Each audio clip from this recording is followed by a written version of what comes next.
বন্ধুরা দেখো, আজ আমরা মাঠে খেলতে গেছি। তো এখানে আমরা ভলি খেলতে এসেছি।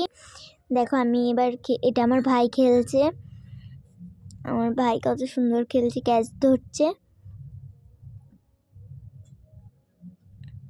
এবার ভাইকে একটু শিখিয়ে দিতে হবে, কারণ ভাই আর আমি একটু নতুন গেছি ওখানে।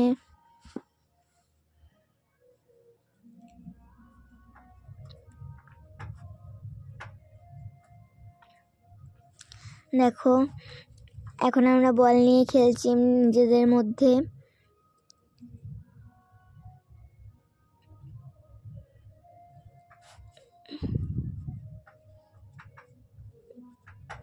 যে সব বড় বড় দিদিরাও ওখানে খেলে, বাস্কেট, ভলি, বিভিন্ন জিনিস খেলে। আমরা লাইনে দাঁড়িয়ে আছি খেলবো বলে। এখানে দাদারাও খেলে। তো বন্ধুরা, বাই বাই।